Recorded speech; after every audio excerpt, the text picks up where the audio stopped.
Elizabeth Smart had reached out to me. Wow. And I sent her a DM back, and I just said, like, I told her how much of an inspiration she is to me. So that's been pretty amazing. She told me that she had been wanting to reach out for a long time. And she feels like my story can help a lot of people. If I ever need to talk to her, she would be more than happy to chat with me. Gypsy Rose Blanchard, thank you for taking time out of your very busy day and press schedule to meet with E Online. It's very good to be with you, especially with the circumstances. I want to ask you, I know that you are just days off of this word freedom. Mhm. What was the very first thing that you did when you did leave prison, Gypsy?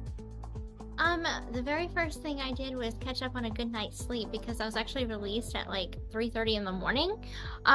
So I got a good night's sleep, and after that, I just had a little get together with me and my family, and we just had a nice little gathering, and it was good to see everyone. When you think of purchases, what was one of the first purchases that you made? Actually, I bought a pair of shoes because the shoes that I had sent to me in like this little box so I could leave the prison in, the boots that my stepmom did not fit. And so those are the only shoes I had, so we had to go shoe shopping for a second. I want to know, and many others, your bucket list. You were in prison for quite some time, since you were 23 years old and you're now 32 years old. What is on your bucket list to do now that you do have your freedom? Mhm. Well, I do have a pretty extensive bucket list, everything ranging from the simple stuff, to go shopping at the mall to traveling. I really want to see the world.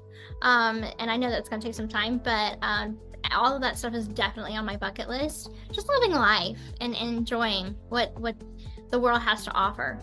And so much has changed since you went to prison. Yes. How do you Yeah. feel about this digital world? I mean, is it overwhelming for you? It is. I got to try an Oculus for the first time, and I'm like, wow, I'm in Ready Player One right now. It was amazing. It's cool. What is your reaction to how viral your story has gone? It's very interesting for me as a journalist to speak with you, who's so bubbly and energetic, but of course we know your story. What is your Mhm. reaction to how viral the story's gone? I just hope that with all this attention that it's worth something. I put out a message, and I hope that people don't lose sight of that message in the thick of it all.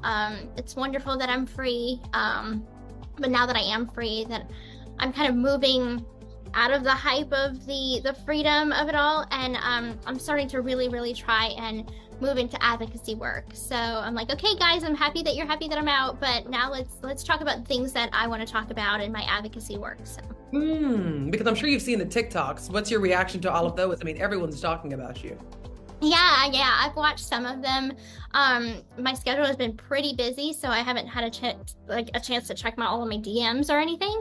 But I actually did check one of my DMs, and Elizabeth Smart had reached out to me. Wow. And I sent her a DM back, and I just said, like, I told her how much of an inspiration she is to me. So that's been pretty amazing. So yeah, I'm just trying to not lose sight of, the bigger picture of what I want to put out there. And that's just to be a voice for the voiceless, for people that have gone through abusive situations like I was in, and give them a little bit of a guiding light. Yeah. And just express that, the things that I did, the steps that I took to get out of my situation was the wrong example. But I can't go back, I can't change it, so that all that I can do now is pick the pieces of my life back together and make myself a better person than I was when I went to prison, and just try to do some good in the world. What did Elizabeth say to you? She told me that she had been wanting to reach out for a long time, and she feels like my story can help a lot of people. If I ever need to talk to her, she would be more than happy to chat with me, which was very sweet. We've interviewed her several times for E Online, and she, of course, does so much advocacy work and production work as well. So I'm sure you two will be working together very soon. I want to know, have you watched The Act? I want to know your thoughts on Joey King's portrayal of you. She's got paraplegia, epilepsy, heart murmur, and she's allergic to sugar. Everything I do for her. My mom is my best friend. All she wants to do is keep me safe. Actually, I haven't watched The Act. in prison, I didn't have access to like Hulu or any of the streaming channels like that. And even with my first week of freedom, I haven't had a desire to look at it. I've lived it, you know. I think that was for everyone else, and not for the person that actually lived it. So I won't be watching it. So with that being said, I was going to ask, what did Hulu get wrong about your story? But you wouldn't even be able to answer that one. Correct. All I can go off of is, you know, I know the content that I put out. I know the documentaries and the interviews that I've done.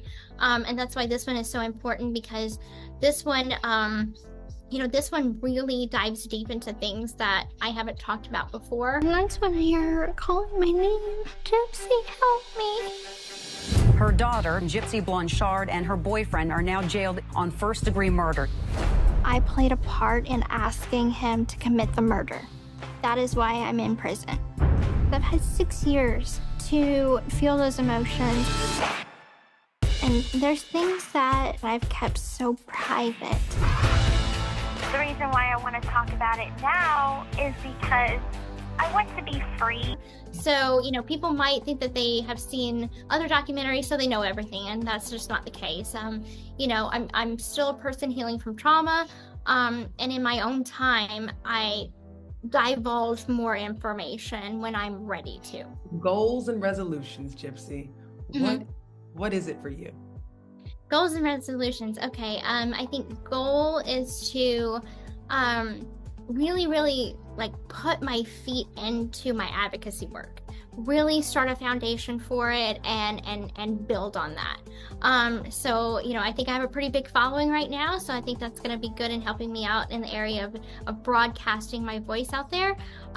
Resolutions, I think just not to get ahead of myself. Take my time in this newfound freedom, not to rush into everything, because when I got out, I felt like I have to do everything all at once, just to catch up. So, you know, just take my time and enjoy life. And that final question for you, the biggest misconception about you, what is that? And what do you want the world to know about Gypsy Rose? I think the biggest misconception people have of me is that I'm still that little girl that got arrested, you know, that frightened, scared, abused child. And I'm not anymore. I'm very different. I've matured over the last 8.5 years. And I'm a fully grown woman now, and I'm just ready to start my life. Gypsy, thank you so much for your time. Please thank your team for us as well. I know you are very busy. The interviews are coming out, and we appreciate your transparency at this time. Of course. Thank you. To you. Thank you again.